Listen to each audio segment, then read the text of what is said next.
Mari kita mulai. Semoga sudah makan, semoga sehat semua. Siang Mulai Ibu, ya. Yang Udah Ibu, makan? udah Bu. Abdul, udah. Vina, udah Ibu. oke. Hujan nggak di sana? Hujan Bu. Di sini hujan loh, Hujan hati-hati. Bu. Hujan dan Dita. Oke. Kita melanjut ya ke yang ini udah kan, yang security. Sekarang kita masuk KTP. Oke. Oke. Sekarang kita lihat ini ya.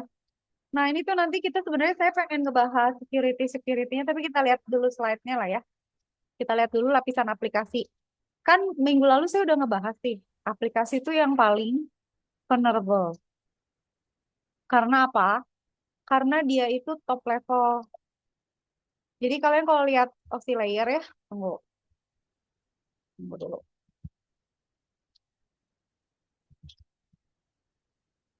Biar kebayang.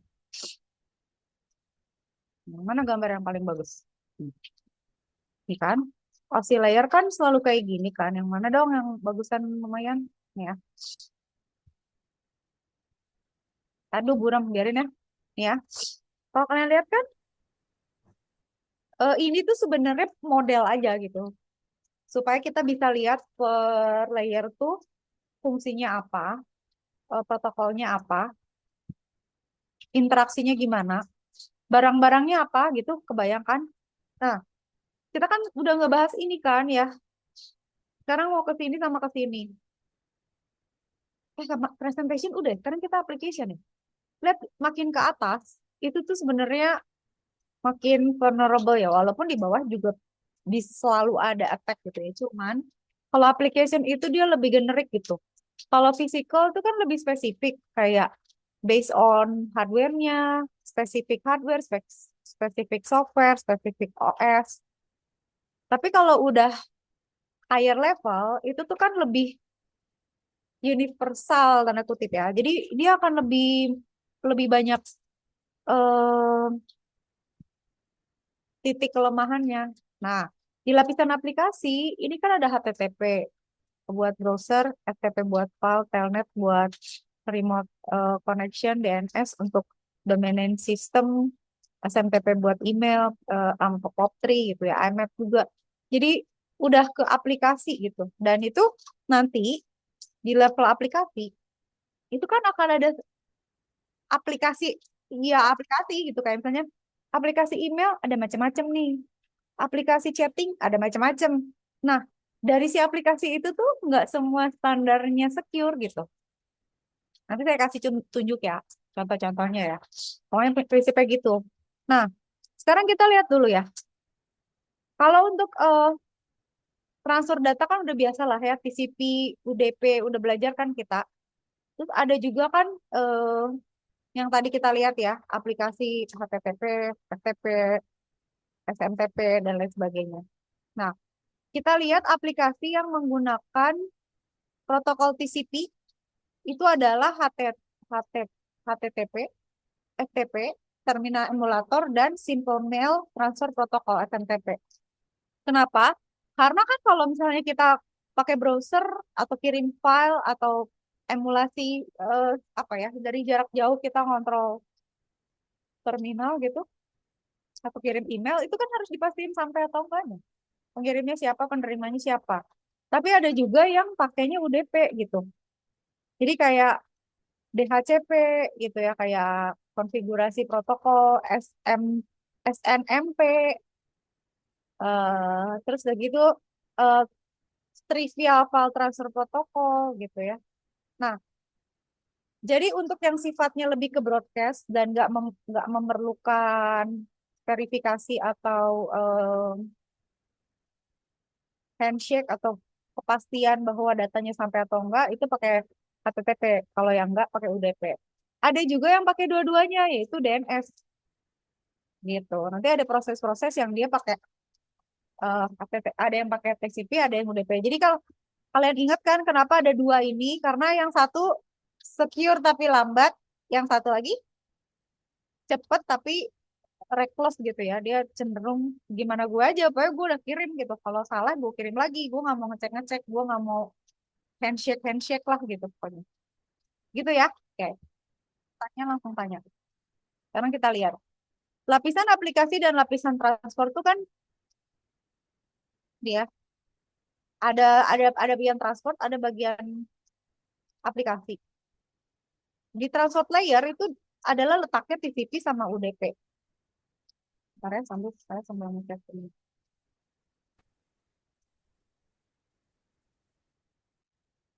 Oke. Bentar.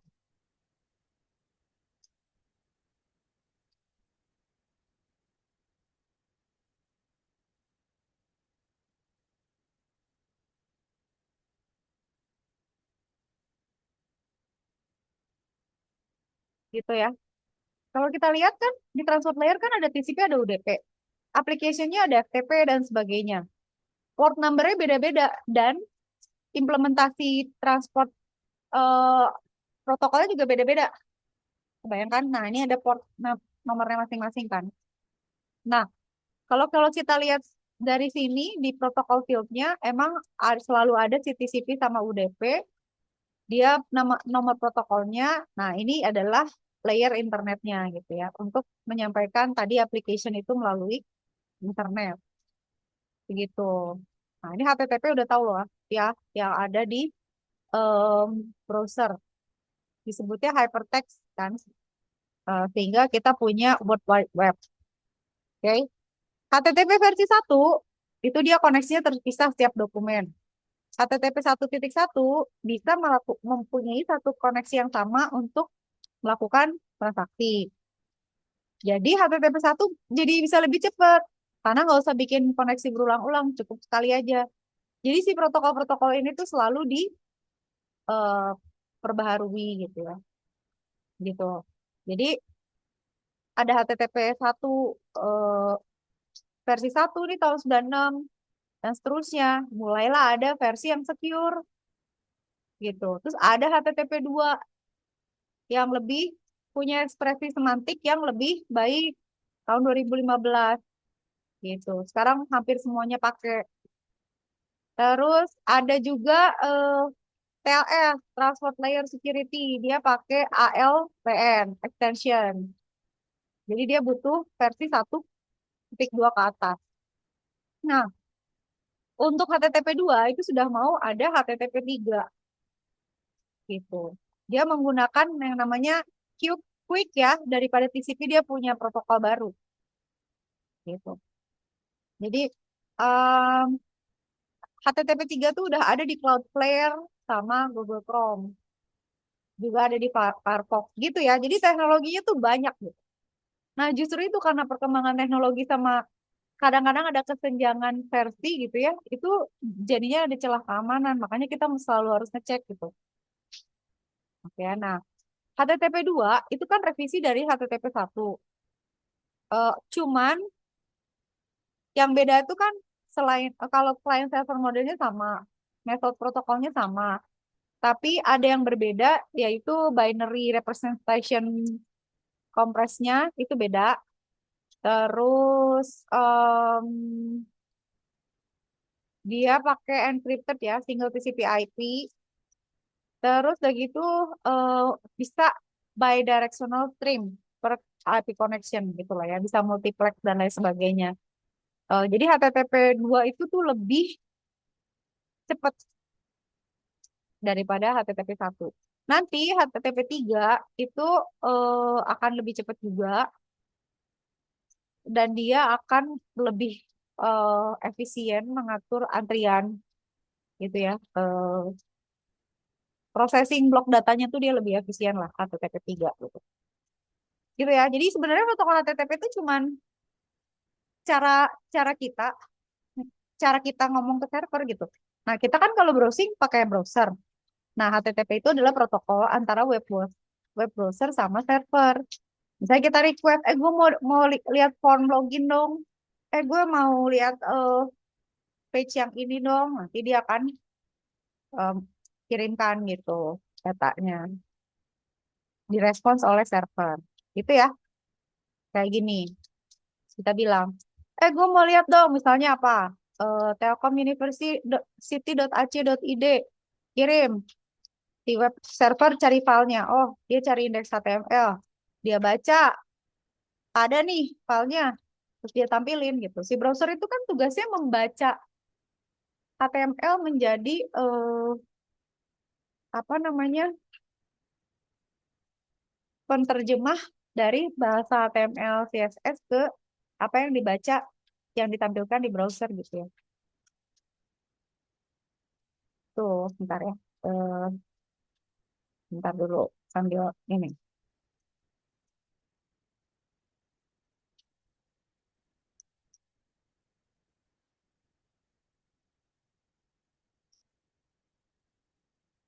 Yang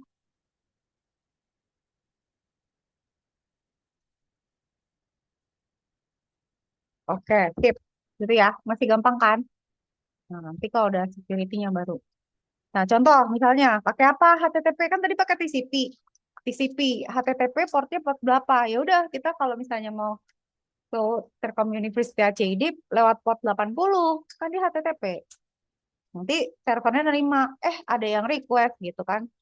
Oke, berarti harus bikin soket koneksi. Terus lo mau minta apa? Oh, indeks HTML. Ya udah dia display HTML-nya di parsing.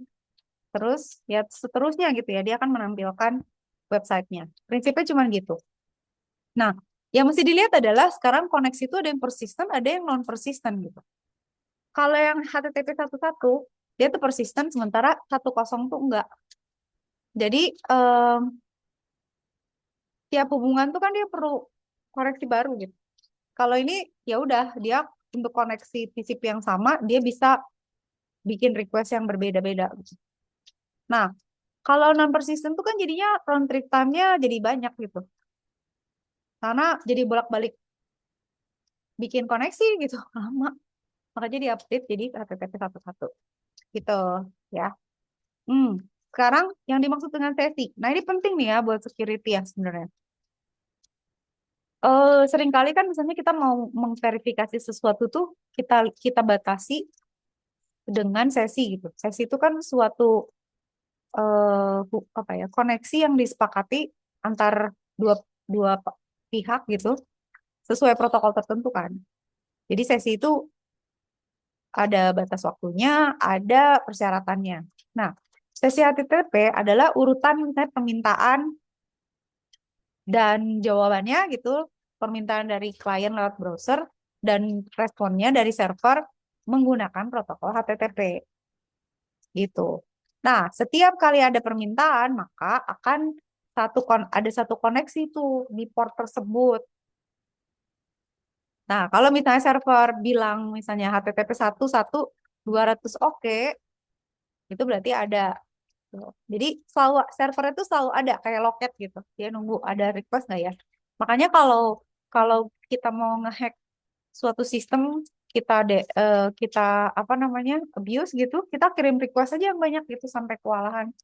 Kayak kita pesen makan ke restoran sampai nggak sanggup lagi dia nerima pesanan gitu, sampai ditutup di Grab-nya gitu. Saya tidak menambah pesanan lagi lah, itu kita kita kita abuse gitu ya. Nah, sesi HTTP klien itu inisialisasi koneksi, minta indeksnya apa, hostnya apa, server akan bilang oke, dia akan parsing dokumennya, lalu kirimkan ke klien, lalu close connection gitu. Kalau misalnya HTTP 1.0 biasanya gitu ya. Tapi secara umum gitu. Nah, format pesan kayak gimana sih? Kayak gini nih. Metodenya apa? Method space URL space version, carriage return, line feed. Header name value, carriage return, line feed, carriage return, yang enter gitu lah ya isinya. Jadi kita get igadis nilai ADM HTML HTTP 1.1. User agentnya apa? Accept text HTML, image, GIF, dan image JPG. Bahasa ID. Tapi kalau udah kayak gini berarti udah ekstra CRLF, berarti udah selesai. Kayak gitu bentuknya. Nanti dibaca oleh server. Nah, server akan baca. Oke, dia strip down tuh pesennya. Oke, cek HTML, HTTP filenya ada gitu ya, jam berapa, servernya pakai Apache, Unix Apache, tanggal berapa, panjang konten berapa. Nanti kalian saya tunjukin yang namanya Heartbleed ya. Itu juga salah satu security yang berbahaya gitu. Oke, ntar dulu ya. Taruh. Hmm, tunggu.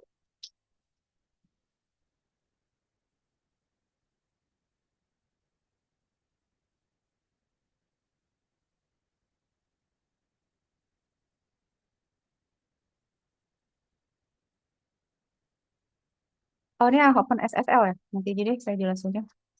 Oh, Open SSL ya. Tunggu. Bukan HTTP ya, SSL ya. Alright. Tunggu. Complete.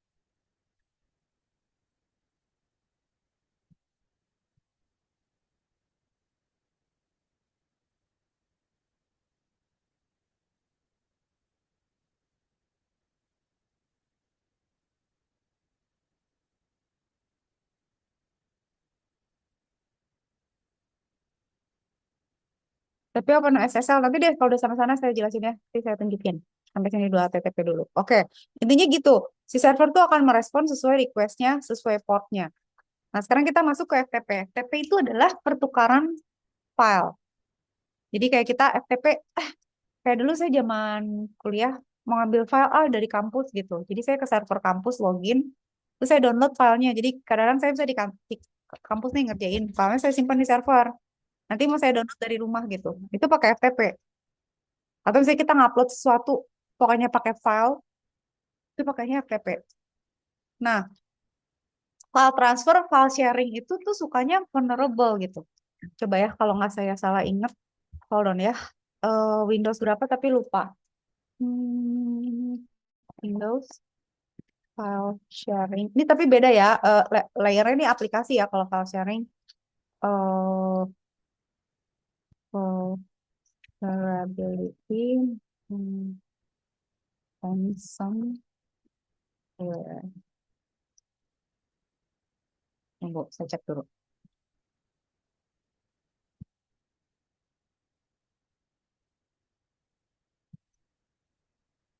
Nah, ini ya kita sambil ngomong security kan. Kalian dulu inget kan WannaCry?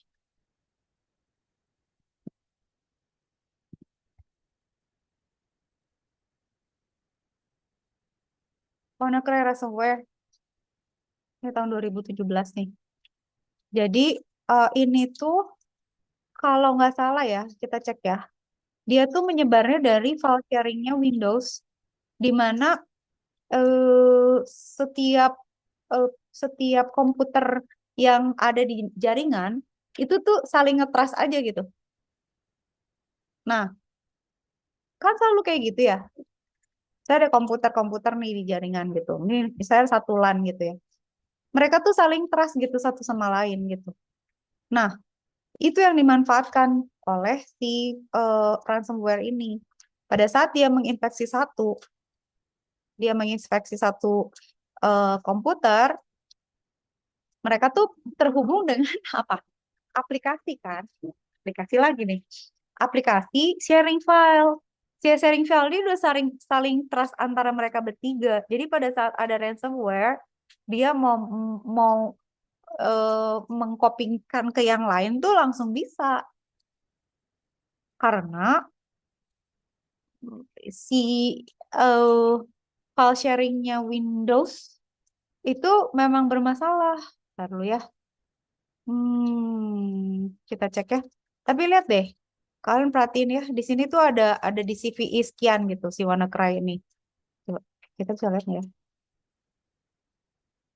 Eternal Blue ya, computer exploit katanya. Dia pakai server message block atau SMB protokol. Nah, yang vulnerable tuh Vista 7, 8, 10. Jadi sebelum di patch tuh Windows ini tuh memiliki kelemahan itu gitu. Oke, sampai situ oke ya. Nah, transfer file itu kan bahaya. Kenapa bahaya? Karena kita nggak tahu itu file atau ransomware.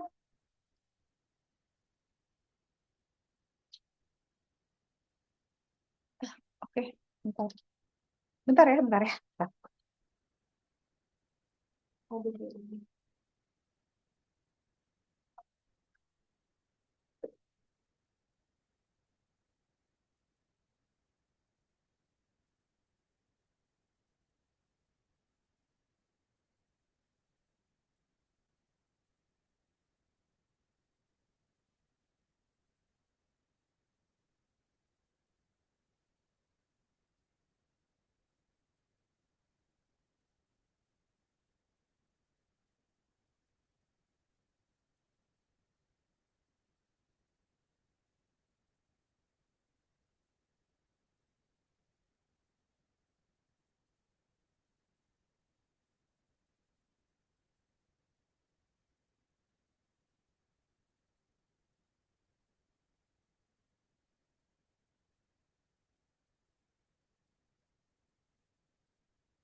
Oke, sorry ya, tiba-tiba ada krisis.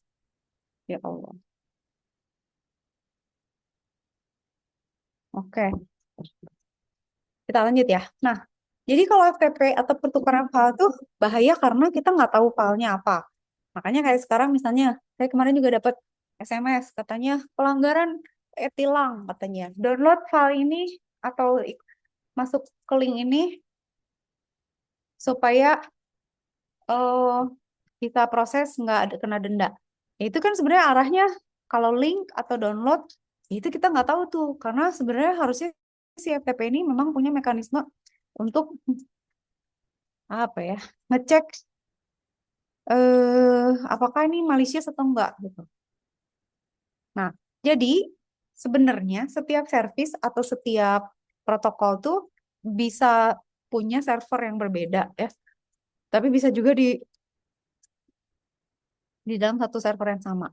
Jadi untuk FTP itu ada yang namanya server FTP atau service di dalam suatu OS gitu ya. Hmm, pokoknya apapun yang dia hanya menghandle FTP lah gitu kira-kira. Gitu ya. Jadi kita mau mengakses FTP server nih ke kampus misalnya. Itu bakal ngomongnya sama server FTP. Kalau nggak ada, ya nggak bisa gitu. Nanti terus ada file transfer. Nah ini tuh sebenarnya harus diamankan. Misalnya pakai protokol connection SSH gitu ya. Terus filenya di encrypt, terus di verify dulu juga sebelum upload atau download apakah itu malicious atau enggak gitu. Jadi banyak banget sih dan itu nggak semudah itu gitu. Oke, terus eh sebelum membuat koneksi tuh port TCP di nomor 21 akan ngecek gitu ya. Ada permintaan nggak sih gitu? Kan tadi yang pakai TCP itu apa aja tadi ingat nggak? HTTP, FTP gitu kan pakai TCP kan? Berarti TCP yang akan digunakan untuk komunikasi FTP. Terus dia akan mengatur portnya gitu, bikin koneksi. Yaudah, lu mau ngapain nih sekarang? Mau download, mau upload gitu. Lalu nanti dia akan lakukan prosesnya gitu. Jadi dia nungguin gitu ya. Di TCP 21 si server FTP-nya ngebuka port di TCP nomor 21. Udah gitu buka koneksi, terus mau apa? Mau upload atau mau download gitu ya. Nah, oke. Sekarang DNS ya. Tunggu, saya mau jelasinnya di mana ya? Hmm, Telnet ya. Oke. Cerita DNS dulu ya. DNS itu apa sebenarnya? DNS itu sebenarnya cuma database. Itu seperti lookup table. Dia akan menyimpan alamat aja gitu. Jadi kayak misalnya kalian misalnya mau nge ke google.com, dia kan punya addressnya. Addressnya kan dalam bentuk yang kayak kemarin kalian bikin kan, addressing 19, yang nggak 19, harusnya 10, 10 berapa gitu kan ya. Kan nggak mungkin kita ngafalin semua website dengan bentuk alamat IP addressnya gitu. Nah, dipermudah dengan adanya DNS. Sehingga dia akan mendata setiap nama host dan service-servisnya beserta alamat IP address-nya gitu. Sebenarnya intinya itu, domain system itu. Nah, jadi dia menerjemahkan nama domain menjadi IP address, dirubah jadi nama yang mudah diingat, dikasih jadikan identitas gitu ya, mencari alamat lewat mana gitu, bikin IP address. Pokoknya mempermudah komunikasi antar host gitu ya, dengan menyederhanakan pengalamatannya. Sehingga kita tidak usah mengingat IP address, cuma ingat host name aja gitu. Gitu ya. Oke. Eh, apa lagi ya? Simple. Oke. Oke. Sekarang lihat strukturnya. Contoh, yang disimpan tuh kayak gimana sih? Nih, root level domainnya kan gini ya. Terus top level tuh misalnya com, org, id. Nanti di com tuh ada Yahoo.com, ada Google.com, ada misalnya apa org, terus ada ACID, ORID, GoID, ID gitu. Kebayang nggak sih bercabang aja ya, misalnya mail yahoo.com. Eh, terus ada Igracia, Telkom University, ACID gitu. Jadi kayak ada pohon alamat subdomainnya gitu ya. Nggak susah kan? Nah, ini tuh diorganisasi oleh ini, Internet Corporation of Assigned Names and Numbers, sama pengelola nama domain Internet Indonesia atau PANDI. Ini tuh dulu sempat kisruh deh, di awal-awal mulai ada internet gitu. Karena ini kan harus ada yang regulasi ya. Nggak semua orang boleh pakai namanya kan. Kayak misalnya, saya mau bikin marisa.com gitu. Kan harus didaftarin supaya masuk ke dalam DNS-nya. Jadi kalau orang nyari misalnya marisa.com, berarti ke IP address saya gitu kan, ke alamat saya gitu. Kalau ada orang lain gimana gitu. Nah itu tuh harus ada organisasi yang mengatur apakah domain name itu sudah ada yang ngambil atau makanya itu jadi ini jadi ribut karena rebutan pengen jualan domain gitu. Kan domain gimana sih ngejualnya kan? Biasanya yang mahal tuh kan yang memang kelihatannya prestise gitu ya kayak ORG, com gitu, ID itu mahal. Yang murah tuh ya udahlah apa gitu ya belakangnya ABC, XYZ gitu atau gimana gitu ya.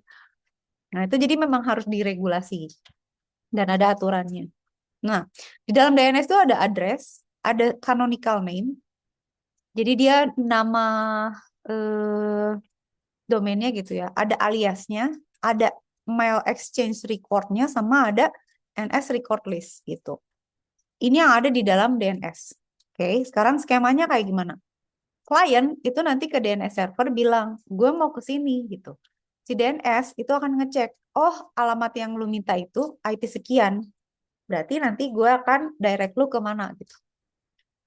Nah, DNS itu ada yang authoritative, non-authoritative gitu ya. Jadi less secure harusnya. Sama yang authoritative, DNS gitu. Nah, eh hostname itu sebagai contoh nih kayak dosen staff telekomunikasi ACID gitu. eh ini tuh adalah subdomain dari staff Telkom University ACID gitu ya. Nah, si DNS itu akan memetakan ini, kemudian meresolve address itu dan mendirect kita ke server yang dituju kayak gitu. Nah, caranya tunggu. Internet nanti ya, ini berarti. Hmm. Jadi nanti ada permintaan dari klien mau nama server apa, dicek di database, kemudian dia akan direct ke alamatnya gitu kayak google.com tuh alamatnya mana ya kata dia. Ya udah, dia cari di database, oh alamatnya berapa berapa berapa berapa gitu ya.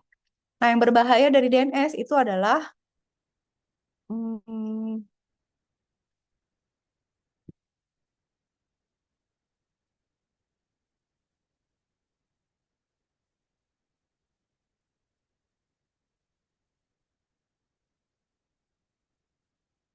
karena saya cari contoh dulu ya, yang gampang. Jadi, kita tuh sebenarnya bisa nge-poison DNS. Caranya apa?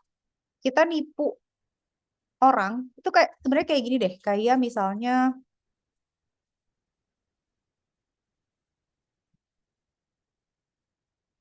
ya, biar gampang. Pakai diagram aja ya, tunggu ya, kayak gini. Mana sih yang di breakdown itu ya? Tunggu.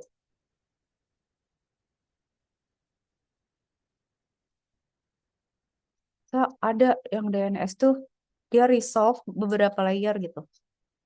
Tapi kan sebenarnya prinsipnya gini ya, backbone. Dia nyari aja misalnya www.com tuh harusnya kemana gitu ya. Ntar saya mau nunjukin ini dulu deh. Eh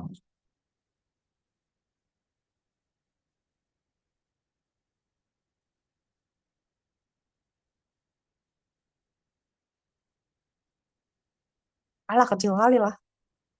Moli, moli. Ntar dulu.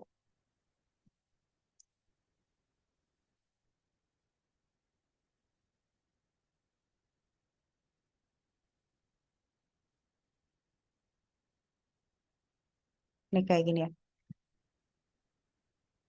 End user bilang, saya mau ke example.com. Dibacalah sama DNS root. Tadi kan ada kan yang root dari ujung. Dia cari nih. Oh, com nih katanya. Com TLD. Nah, dia cari. TLD itu apa? Rootnya. Example tuh mana gitu. Oh, dia kemana? Pokoknya dia resolve sampai akhirnya dia dapet alamat untuk si alamat tersebut gitu. Jadi dia akan lihat hierarkinya, lalu dia dia telusuri gitu. Prinsipnya gitu ya. Nah, sekarang kita mau lihat kan poisoning. Poisoning itu sebenarnya prinsipnya gampang. Jadi kalian misalnya ada DNS nih.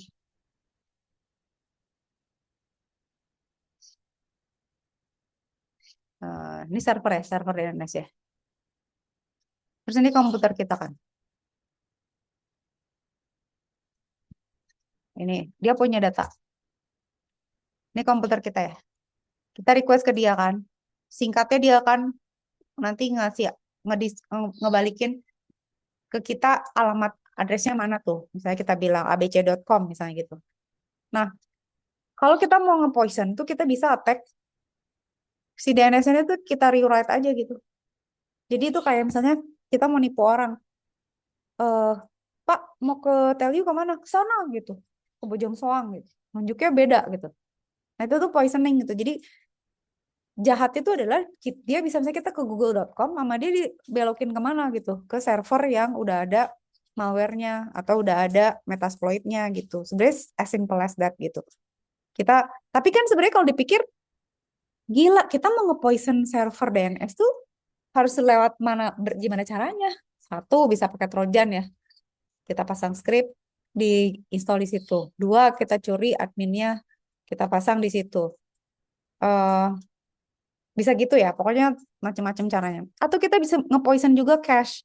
Jadi sebenarnya kalau kita udah sering komunikasi sama DNS tuh ada cache yang nyimpen alamat yang sering kita sering apa namanya kita sering pakai. Itu disimpan di cache tuh. Kan kayak cache memory kalau di operating system tuh nyimpen proses atau data yang sering kita akses kan. Nah, ini juga sama. Nah, kita bisa juga nge-poison di situ. Asal kita tahu caranya nyari si cache-nya itu gitu. Jadi cache-nya tuh bisa di sini lah ya di komputer kita. Jadi poisoning DNS itu bisa di server DNS-nya, bisa di cache-nya, which is cache itu sebenarnya di komputer kita gitu. Jadi sebenarnya kita bisa nipu, kita bisa nge-poison orang supaya dia masuk ke kita gitu ya, ke alamat kita yang udah di poison tuh dengan banyak cara. Tunggu ya, sabar. Kita coba ya, kita coba kita suruh.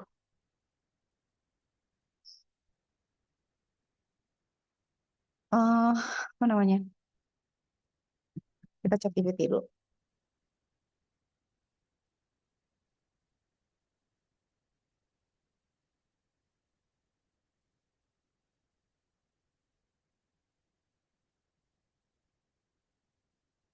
Mau nggak ya deh?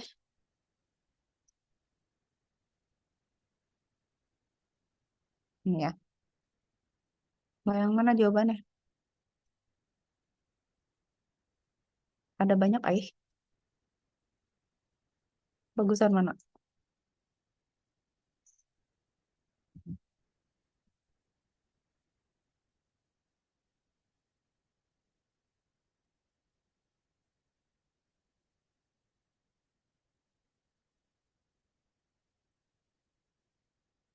Ini aja ya, yang lebih panjang. Nih, kita bisa manifest localhost. Jadi kita di kita mau ngehack siapa di komputer dia aja, kita direct aja langsung gitu. Jadi DNS yang ada di komputer kita di cache-nya or something kita kita kita kita poison gitu. Atau kita bikin DHCP server palsu gitu ya. Em, atau kita ada server kita poison aja. Ini cache ya, bisa cache, bisa di lokal, bisa ada pura-pura jadi DNS server. eh ada yang di client side. Nah, DNS cache ini yang tadi kan ini di filenya, host file tuh ada juga di komputer kita gitu. Kalau kita tahu, kita bisa taruh aja Trojan, kita rubah tuh filenya dia gitu. Jadi dia nyasar kayak misalnya kita misalnya apa ya? Ada orang punya peta. Nah, petanya kita ganti tuh. Misalnya mau ke tell you harusnya belok kiri jadi belok kanan. Manually di filenya gitu. Gitu ya. Atau di cache-nya. Cache itu ada yang di client, ada yang di server juga gitu. Macam-macam gitu ya caranya. Bisa pakai tunneling, bisa di rebind dan lain sebagainya. Cuman attack-nya tuh banyak gitu. Summary-nya tuh macam-macam. Jadi caranya tuh sangat banyak. Mitigation-nya juga ada gitu. Nah, poisoning tuh bisa pakai ini nih. Buat latihan bisa pakai Ethercap atau Bettercap. Ini ada juga nih. Wah, seru sih. Tapi nanti dulu ya. Itu dulu ya. Jadi DNS tuh bisa di poison. Oke, sekarang eh telnet. Telnet itu telecommunication network di mana kita akan melakukan remote controlling ke komputer lain. Gitu. Jadi kita bisa akses ke komputer dari jarak jauh gitu. Ini sangat mengerikan gitu karena siapa aja bisa connect gitu. Ya. Jadi bisa pakai putih, Excel dan Excel dan lain sebagainya kayak gini. Nah, itu biasanya sih datanya free encrypt. Cuma nih mengerikan lah pokoknya gitu ya. Nah, hmm, kekurangannya nggak ada encryption, bisa pencurian password. Harusnya makanya tadi pakai SSH gitu supaya lebih secure shell gitu ya. Nah, port telnet itu bisa macam-macam gitu, tapi portnya sama port 23. Jadi bisa aja sih satu file itu atau itu diakses beberapa klien gitu. Udah sampai situ oke. Dah, sekarang kita lihat dulu SMTP. SMTP sama POP ya. kita kirim email tuh pakai SMTP server lewat server email ke internet. Nanti di pop eh, dikirim ke usernya sama server pop servernya gitu. Jadi kadang-kadang kalian suka tahu kan pakai pop free ya. Misalnya gini, kalian suka nggak sih? Kalau saya zaman dulu suka ngepop email kantor ke Gmail gitu. Jadi ke Gmail tuh kita bisa nambahin pop server dari server email kantor gitu. Jadi saya punya di ITB sama di TELU. Nah, saya punya akun di Gmail. Saya bisa masukin saya POP3 ITB ACID gitu atau POP3 Telkom University ACID gitu. Itu saya jadi si si eh si Gmail saya atau email email klien saya itu bisa disuruh ngepop dari server mana gitu.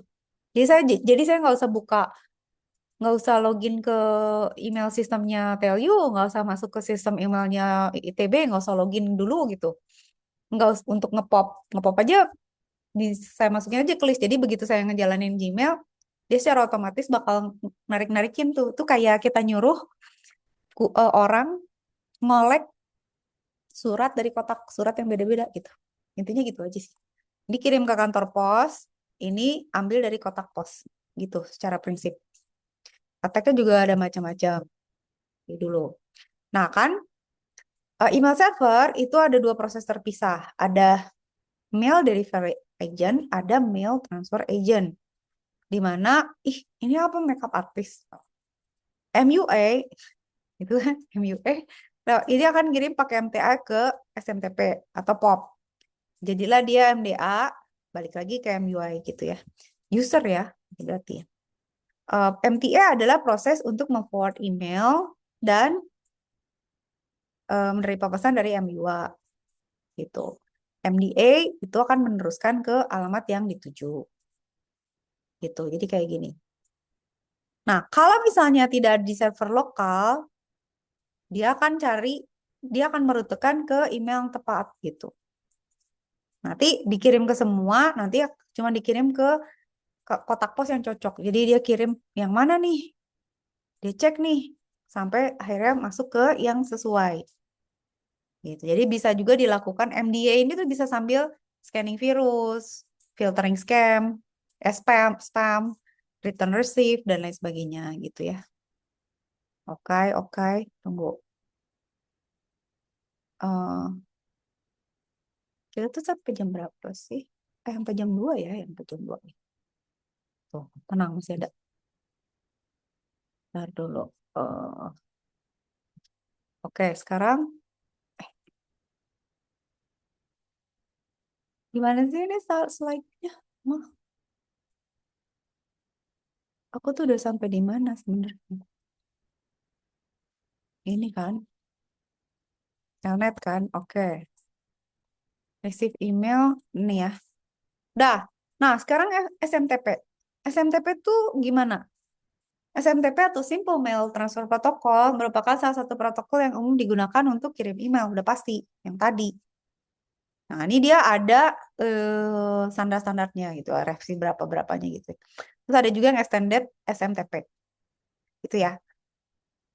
SMTP itu kayak yang tadi saya bilang kayak kantor pos. Nah, ini sebenarnya kotak pos gitu ya. Dari kantor pos kirim ke kantor pos tujuan. Misalnya kayak kirim dari Bandung ke Jakarta, nanti dari kantor pos Jakarta ditaruh ke kotak pos masing-masing alamat. Begitu. Oke, nah itu portnya, itu ada standarnya. Ada di RFC 822. Jadi ada formatnya gitu. Nah, komen pesan SMTP itu dia akan eh ini hello itu identifikasi proses dari klien ke server SMTP. Hello itu versi yang lebih baru, upgrade-nya. Ini mengidentifikasi, yang ini mengidentifikasi pengirim, penerima, isinya, data itu. Kayak gini, ada server klien ya. Ada hubungan, inisialis hubungan. Kata server, oke, 220 Hotmail extended SMTP server ready. Oke, emailnya tuh dari alamat ini ya. Kata si server, oke, penerimanya ini ya. Kata server, oke, ini datanya ya. Kata server, oke, selesai ya berarti kita kirim datanya ya. Em, Oke, kata kata kata kata eh, C udah selesai, gue nggak kirim lagi. Berarti data oke, selesai, baik gitu. Jadi ya sebenarnya cuma gitu aja gitu. Nah itu untuk SMTP. POP adalah ngambil gitu aja. Jadi ada surat buat gue nggak setelah dikirim ya itu aja yang di POP. Nah perintah pop pop 3 itu ada start, ada berapa message yang harus saya ambil, ukurannya berapa, retrieve itu diambil, quit itu selesai gitu. Jadi kayak kita ngecek pos surat, ada surat buat gue ada berapa nih, dari siapa aja, berapa besarnya gitu. Kayak gitu. Sekarang ada yang namanya IMAP. IMAP adalah Internet Message Access Protocol. Protokol untuk mengambil email dari server. Yang tadi kayak POP itu. Dia bisa milih pesan mana yang mau diambil, atau email tertentu aja, atau mau dihapus gitu ya. Jadi kita bisa baca mailbox yang berbeda-beda gitu dengan IMAP gitu. Jadi biasanya digunakan untuk mendownload email dari webmail server. Itu namanya IMAP. Ya, oke. Ini baru mau saya bedanya apa sama POP3? Kalau POP3 kan emailnya ditaruh di server kan, nanti gue jemput gitu ya. Kalau IMAP otomatis, kalau POP harus diaktifkan. Kalau POP3 attachmentnya langsung otomatis, kalau IMAP harus diaktifkan gitu ya. Dan seterusnya gitu ya. Kalau POP3 cepat, ada delay di IMAP, filternya di POP3 tidak ada. Kalau IMAP ada yang webmail, email backup harus dilakukan. Kalau IMAP otomatis, kalau nge-delete dari POP3 langsung masuk ke deleted. Kalau di IMAP nggak langsung dihapus gitu. Beda aja sih, ini dua protokolnya agak ada beda aja. Ini kayak kalau kalian mau bandingin kayak gini gitu. Jadi ada IMAP server, si klien tuh bisa ngomong sama beberapa server. Nah, cara dia memprosesnya tuh kalau POP lebih simple, kalau IMAP tuh ada beberapa proses gitu kayak eh, setting-settingnya, terus hapus file dan lain sebagainya. Kalau POP ya udah gitu. Clients independently download email. Once downloaded, itu dihapus dari server. Jadi udah nggak ada lagi tuh si emailnya. Ditarik. Makanya kan kadang-kadang gini ya. Dulu saya punya problem gini. Saya ke ITB, terus saya baca email. Nah, terus saya pulang, misalnya gitu ya. Terus saya nge-download tuh, nge-pop. Pokoknya nge-pop yang ada di server, ada email lagi masuk gitu ke email TB. Kalau saya pop, itu tuh hilang dari server. Jadi pada saat saya pakai pakai klien lagi, saya pergi lagi terus nyari email tuh udah nggak ada karena itu udah ke download dan terhapus dari server, udah masuk ke email klien saya yang di laptop ini misalnya gitu. Jadi kalau mau dilihat lagi pakai terminal lain tuh udah nggak ada, hilang gitu. Kalau jadi em, kecuali ada setting gitu ya. Kalau IMAP defaultnya tuh dia walaupun udah di-download tetap ada di server.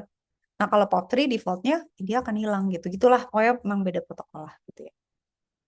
Begitu, itu HTTP ya dan semuanya gitu ya. Nah, saya mau tunjukin sekarang adalah hmm, tentang server ya. Ntar dulu. Heartbleed ya, saya mau nunjukin Heartbleed dulu ya. Heartbleed itu ada di SSL. Tunggu. SSL. eh si layer. Itu dia di level berapa sih sebenarnya? Layer 5 ya? Oke, dia di presentation, session, sama transport layer ya? Oke, oke dulu.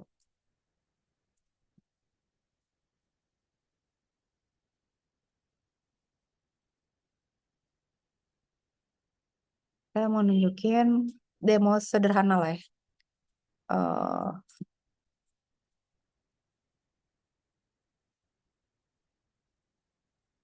di mana ya Heartbleed ya? Kayaknya ini deh.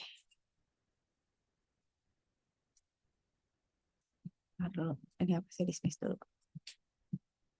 Eh, kok anonimus sih? Perasaan udah pernah login dah. Tunggu ya, sabar.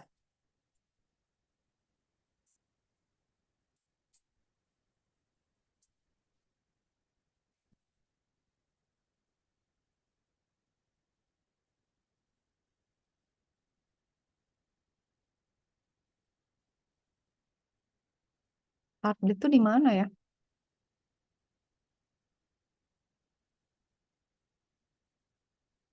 Nah ini, nih. Jadi ini sebenarnya site buat belajar security, tapi buat anak-anak. Cuman gini, server tuh biasanya, misalnya kita mau connect ya ke server SSL tuh dia bakal kirim data. Misalnya kita bilang ya, misalnya Marisa gitu. Gue kirim data panjangnya 6 gitu ya. Dia akan send, dia bilang, si server itu akan menjawab dengan Marisa panjangnya 6 gitu. Dia emang kayak gitu. Ya, saya bilang misalnya, hello 5 gitu, dia akan kirim, dia akan percaya aja gitu. Pokoknya lu kirim, dia percaya yang dikirim sama panjangnya. Tapi kan saya bisa bohong ya, bisa bilang, dia akan, kalau saya bilang 10 dia percaya kalau hello itu panjangnya 10 gitu. Tuh, jadi panjang gitu. Kalau saya bilang hello itu panjangnya 100 dia balikin 100 karakter yang ada di dalam em, apa ya, memorinya dia lah gitu. Kalau saya bilang misalnya 200 panjangnya gitu, dia akan spill lebih banyak lagi. Kacau nggak kayak gitu? Saya bilang 500 ya. Gimana kalau di memorinya si server tuh ada password gitu? Ini kalau di kasus ini emang, hah, ini tuh ada JSON orang-orang gitu. Sama dia di spill. Coba ya, kalau 1000 bisa nggak ya? Kepanjangan. 800. Nih, kalau di kasus ini tuh ketahuan, ah, jadi ada gini. Nah, lihat, ada ini gitu. Nah, di sini kan you beat the server. Nah, ini tuh pakai cara Heartbleed gitu. Jadi Heartbleed tuh kita bisa nge-spill isi dari memori yang masih ada di server dengan nipu dia gitu. Karena dia nggak ngecek. Jadi kan, oh hi, there kan. Itu adalah hintnya gitu ya. Kan? Benar gitu. Nah, jadi kayak gitu kira-kira Heartbleed. Jadi banyak banget em, bug yang ada di banyak level. Apalagi level yang atas gitu. Nah, how to stop the leak itu biasanya sekarang ya OpenSSL-nya udah di fix gitu supaya, aduh, bentar ya.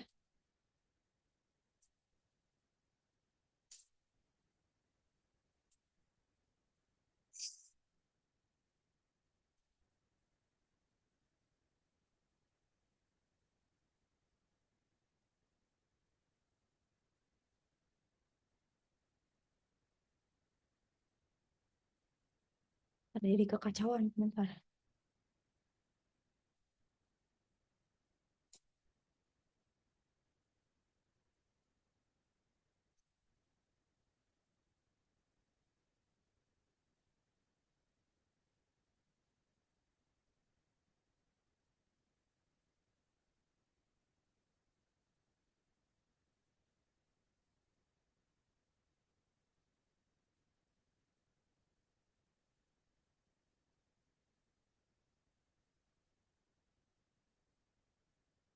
Ah, ini ya versi ininya, versi yang udah di patch-nya gitu. Itu ya kira-kira ya. Oke, sampai situ berarti udah ya, nanti kita lihat ininya. Hold on. Kita tuh tadi berarti ini udah. Nah, sekarang nanti saya kalau masih ada waktu lagi, nanti kuliah berikutnya saya akan kasih contoh yang lebih lebih banyak lah ya. Tapi sekarang kita lihat dulu yang ini ya, kualitas layanan gitu ya.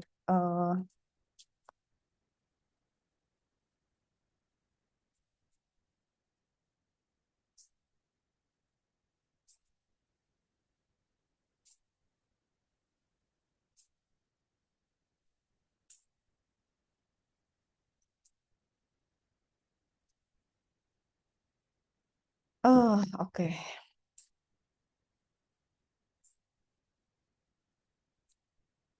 Kualitas layanan. Nah, sebenarnya ini kan bagian dari security juga kan. Caranya gimana sih kalau kita mau ngatur layanan? Berarti harus ada prioritas karena bandwidth-nya terbatas kan. Hmm, jadi aplikasi yang penting harus didahulukan gitu ya. Sehingga yang sudah ada itu optimal. Kayak misalnya apa? Jalanan misalnya. Jalan tol hanya dibatasi untuk yang bayar misalnya. Terus jalur tertentu misalnya cuma boleh untuk busway ya kayak gitu-gitulah contoh. Jadi kayak misalnya aduh nih voice sama video kalau delay dia sensitif harus didahulukan. Jadi terus juga harus responsif terhadap apapun yang berubah di jaringan.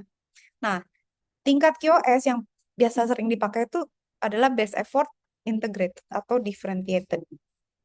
Best effort itu gimana caranya supaya bisa sampai tujuan gitu. Penggunaan best effort service tidak akan memberikan jaminan agar paket dapat sampai ke tujuan yang dikehendaki gitu ya. Tapi kayak FTP sama HTTP itu sebenarnya bisa pakai best effort service gitu ya. Itu semua diupayakan gitu. Nah, kalau integrated system, integrated service itu hmm, pakai negosiasi parameter jaringan. Jadi ini mau gimana nih requestnya kayak gini deh kita misalnya mau kirim barang. Requestnya gimana nih? Harus masuk kulkas atau misalnya ada special treatment, ada deadline waktu tertentu, ada constraint yang harus dipenuhi. Nah, itu integrated tuh. Jadi aplikasinya minta dan nanti akan disesuaikan dengan sumber daya yang ada gitu ya, integrated. Kalau tadi base effort kan. Kalau differentiated itu eh ada mekanismenya gitu. Servisnya emang beda-beda gitu. Jadi udah diklasifikasi dan diatur sesuai klasifikasinya untuk di treat sesuai dengan klasifikasinya. Gitu. Jadi misalnya secara alamat, protokol, port, interface, dan lain sebagainya. Jadi itu untuk memastikan quality of service. Nah, dalam service itu suka ada aja ya, kan yang faktor-faktornya itu reliable nggak, ada jitter nggak, throughputnya gimana, delay ada nggak, bandwidthnya segimana, ada paket loss atau enggak. Itu contoh, reliability apa berarti? Sifat dasar dari reliability itu security juga kan, itu availability itu. Jadi semakin reliable, QoS-nya makin tinggi. Itu reliable tuh jadi andal gitu ya. Nggak ada downtime-nya deh gitu. Nggak ada errornya, nggak minim error, minim salah gitu dan lain sebagainya itu reliable. Delay, semakin kecil semakin bagus. Kalau reliability makin tinggi makin bagus, delay makin kecil makin bagus. Jadi didahulukan untuk yang tidak bisa menerima delay kayak gambar gitu. Jadi kalau gambar digital sama dokumen digital mah telat nggak apa-apa kan? Kan bacanya nanti. Tapi kalau audio sama video ada delay, itu mengganggu kualitas gitu. Terus jitter. Jitter itu adalah kalau kita punya aliran paket, itu dapat delay, ada delay gitu. Jadi delay tapi antar paket yang dikirimkan secara bersamaan gitu. eh jadi kayak misalnya gini, kita punya suara nih, paket yang ini udah sampai, yang ini nggak sampai-sampai nih gitu. Jadi nggak bisa direkonstruksi lagi dengan cepat karena ada delay antar paket. Itu beda sama delay keseluruhan kan. Nah, jitter juga harusnya kecil. Terus bandwidth. Bandwidth itu lebar data.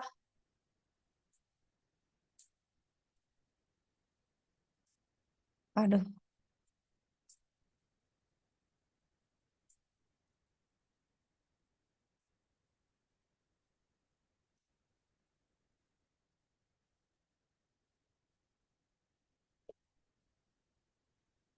gitu. Bandwidth itu lebarnya. Throughput apa? Throughput itu adalah kayak bayangin aja volume deh gitu. Berapa banyak data yang bisa dikirimkan per satu satuan waktu. Jadi kayak throughput eh, listrik gitu ya. Berapa besar voltase yang bisa dikirim dalam satu waktu atau ada berapa banyak eh, liter air yang bisa dikirim dalam satu satuan waktu.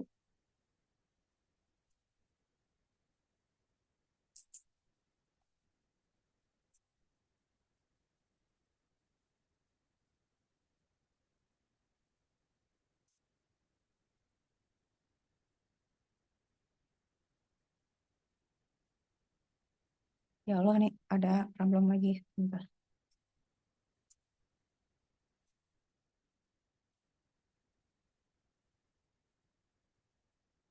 gitu ya, throughput itu. Terus packet loss, nah, kan bisa hilang kan? Kalau misalnya kayak ada antrian gitu, atau nggak cukup, atau ada error, atau ada salah root gitu, tuh data ada yang hilang tuh packet loss. Kalau bisa sekecil mungkin. Jadi pasti rekonstruksi ada yang kurang. Nah, packet loss itu biasanya kenapa? Traffic banyak, buffer penuh, jadi nggak sempat di buffer. Nah, kalau dia nggak ada prioritas, dari buffer penuh, dibuang kan, terus hilang gitu. Nah, time to live setiap paket itu terbatas. Jadi kalau macet, udah gitu dia nggak prioritas, ya pasti hilang dari catatan gitu. Jadi paketnya hilang gitu. Karena kan terbatas resource-nya. Nah, flow control adalah kendali terhadap aliran paket data di jaringan komputer. Dia yang memastikan flow berjalan baik gitu ya. Kayak misalnya ada monitor tertentu, misalnya paket ini harus sudah sampai titik ini sekian persen dalam waktu sekian gitu. Gitu ya. Nah, flow control itu ada scheduling, traffic shaping, sama admission control. Scheduling merupakan mekanisme penjadwalan di dalam flow control. Jadi bisa FIFO, first in first out, bisa priority queuing, bisa weighted pair gitu ya. Oke, ini yang first in first out di LAN, yang ini antrian. Jadi ada yang high, ada yang middle. Jadi ini tuh sebenarnya kayak arsitek gitu. Kalau kalian perhatiin, kalian udah pernah belajar ini nggak? OS kan, di OS itu kan juga ada antrian. Cuma bedanya kalau ini kan yang diomongin paket data ya. Kalau di OS itu yang diomongin adalah antrian instruksi. Jadi prosesor itu juga botak gitu loh. Ngatur, sebenarnya bukan yang botak, bukan prosesor ya. Prosesornya dia hanya memproses ya. Yang pusing itu sebenarnya kan yang mengatur arsitektur yang me, apa ya, mendispatch kerjaan mana yang harus dikerjain sama prosesor gitu, jadi supaya prosesornya nggak bengong. Jadi ada yang misalnya berdasarkan waktu yang lebih cepat dikerjain dulu, ada yang misalnya yang datang duluan dikerjain dulu, ada yang misalnya remaining waktunya udah tinggal sedikit ya dikerjain dulu gitu loh. Kalau berdasarkan prioritas ya yang prioritasnya tinggi gitu. Sama ini jadi, tapi ini lebih ke paket data gitu ya. Kalau ini kan paket yang prioritasnya lebih tinggi diduluin. Ini kayak kalian kalau misalnya ke taman bermain, misalnya dunia fantasi atau misalnya ke Universal Studio kan suka ada yang priority queue kan yang bayar lebih mahal. Dia antriannya kan beda sama yang ngantri nggak bayar, nggak bayar kan. Yang ngantri bayar lebih panjang kalau dia bisa dicepetin gitu, ya. Express gitu. Nah, kalau fair queuing itu adalah eh diatur lagi antriannya. Jadi bandwidth-nya itu udah data dibagi untuk setiap aliran data. Tapi kalau real time itu susah gitu. Karena gimana ya? Kayak misalnya gini. Ya udah deh, jalanannya dibagi rata buat semua kendaraan gitu ya. Semua sama rata deh gitu.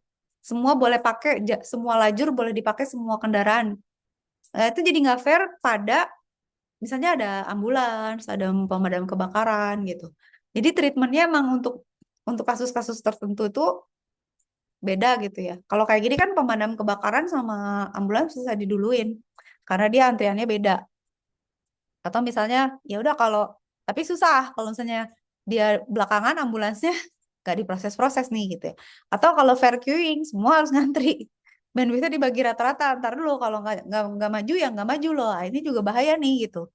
Jadi si fair sama si first in first out tuh bahaya kalau ada prioritas yang harus didahulukan karena jadi nggak ter nggak teradres gitu. Nah, kalau traffic shaping itu adalah kita mengatur atau membalance traffic. Ada leaky bucket, ada token bucket. Itu caranya adalah supaya hmm, balance aja gitu. Jadi traffic ada batas maksimalnya sesuai waktu tertentu. Nah, kalau leaky bucket itu kita hmm, secukupnya aja gitu. Jadi misalnya nih kita punya ember atau punya kapasitas jalan gitu atau ya ember lah. Kalau misalnya paketnya kebanyakan sampai modal, nah yang modal itu dibuang gitu. Udah gitu aja. Jadi kecepatan konstan itu adalah kerannya. Kalau ada yang kalau tidak keburu diproses, ya tumpah, yang tumpahnya itu hilang. Itu leaky bucket. Ada juga token. Jadi per token. Antrian tuh dikirimkan kecepatan bervariasi tergantung kedatangannya gitu. Nanti ada kecepatan delta yang tergantung udah selesai atau belum sehingga dia nanti akan nerima lagi. Jadi kalau tadi kan langsung ditumpahin tuh semua, kalau sekarang enggak gitu. Nunggu dulu baru ditambahin, nunggu dulu. Jadi bucket tuh memegang token, kemudian diteruskan gitu terus diproses. Nah, kalau full ya dibuang, cuman dia lebih bukan bukan kayak tadi gitu ya. Eh one token tuh ditambahkan per tick, one token remove and discard per cell transmitter. Jadi kalau udah ditransfer ya dia hilang, nanti tambahin lagi gitu, tambahin lagi. Tapi dia masuk ke antrian dulu gitu. Itu token bucket.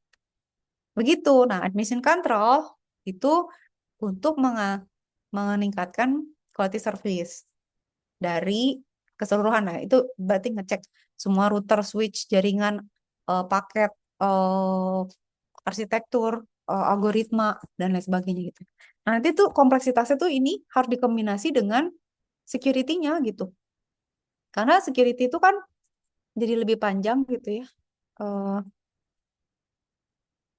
apa namanya? Membutuhkan proses yang lebih panjang. Saya cek dulu ya. Saya cek dulu. Nanti saya mau nambahin topik tambahan deh. Ini kan ya coach layanan nanti minggu depan kita ini ya. Nah, selain itu saya akan nambahin paket lagi. Materi baru. Tunggu sebentar ya. Saya sekarang mau coba. Hmm, tunggu sayangku sebentar ya. Di mana sih Gracias tadi? Udah aku close ya? Gracias gue kemana? Eternal Blue. Kita ambil absen dulu ya.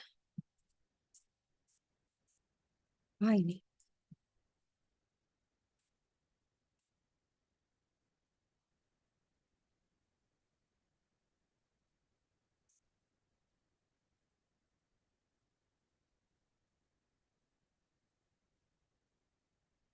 Nah, nanti kita belajar yang itu ya. Lebih ke security. Security nanti saya coba cariin topik-topik yang bisa memperkaya lagi. Ini 12 ya berarti ya. Oke. Hmm, udah ya. Udah 12 udah cancel. Oke, sip. Kuliah. Oke. Oke. Kita absen dulu.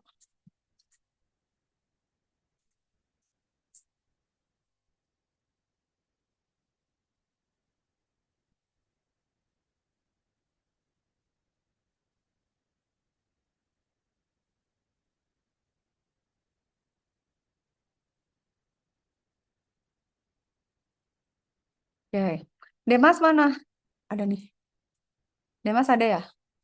Hadir, Bu. Siap. Elsia mana? Elsia. Amanta. Hadir, Bu. Oh, Amanta ada. Diva Seha.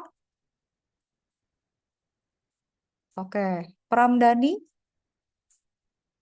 Oke. Naufal. Hadir, Bu. Sip. Chandra Hafiz. Hadir, Bu. Oke. Labib. Hadir, Bu. Oke. Ika Widya. Hadir, Bu. Oke. Ihsanur Alamsyah. Hadir, Bu. Oke. Dika Setia. Andoni. Hadir, Bu. Sip. Ataya. Hadir, Bu. Sip. Awang Radia. Hadir, Awang. Bu. Oke. Aminul Akbar. Hadir, Bu. Hamdir, Bu. Ya. Grakisto. Hadir, Bu. Sip. Jose. Hadir, Bu. Sip. Fahril. Hadir, Bu. Oke. Wina. Hadir, Bu. Oke. Wina ada. Raizu. Fauzan. Elfatur Hadir, Rahman. Bu. Oke. Anindita. Ivana. Rizky Faisal. Hadir, Bu. Oke. Hafiz Rizik Hadir, Kirawan. Bu. Ibu Oke. Pramdani hadir, Bu. Ramdhani. Mana? Ini. Oke. Ramdhani ada. Fazel Haq. Hadir, Bu. Hadir, hadir. Oke. Rifki. Hadir, Bu. Oke. Nararia Effendi. Hadir, Bu. Sip. Hanif. Hadir, Bu. Oke. Fadli Wafi. Hadir, Bu. Oke. Tania Sani. Bu Anindita Hadir, hadir. hadir Ibu. Tania Sani ada. Anindita mana? Anindita Ibu absen dux. Absen 22. Oh ya, oke, Ibu sip. Elsa Makasih, juga Bu. hadir. Elsa, ya pada kemana tadi? Habis dari Oke. toilet, Bu. Maaf Ibu, enggak hujan jadinya nge-lag sama nggak kedengeran gitu. Oke. Oleh. Ahmad Farhan, Hadir, ada. Bu. Sip. Soeh, Hadir, Bu. Soeh ada. Rafki, Hadir, Bu. oke. Abid, Hadir, Bu. sip. Austin Jordan, Hadir, Bu. oke. Abdul Hakam, Hadir, Bu. oke. Taufik Hidayat Siregar, Hadir, Bu. sip. Muhammad Hafiz, Zarif, nggak ada. Kiki, Hadir Ibu. Kiki ada. Harier, nggak ada ya? Taruh, saya salah. Saya submit dulu. Kita ada 34, berarti harusnya 33 minimal. 35. Tadi Anda berdua. Oke. Udah berarti ya? Pertanyaan atau enggak? Nanti tugas jangan lupa dikumpul sama catatan ya. Nanti pokoknya saya akan kasih. Oh, oke ya. Saya bisa kasih tugas juga sih sebenarnya. Ya. Nanti saya kasih tugasnya biar kalian bisa praktek security-nya lebih banyak ya. Karena paling penting kan security-nya. Oke, sip. Kalau nggak ada pertanyaan, udahan kita. Have a nice Thursday. Have a nice day. Have a nice week. Thank you all. Assalamualaikum Makasih, warahmatullahi Bu. Makasih, Bu. Waalaikumsalam. Makasih Bu. Makasih ya, Bu. Makasih semuanya. Makasih, Ya. Bu. Makasih, Bu. Dadah. Terima kasih, Ya. Bu. Iya, dadah.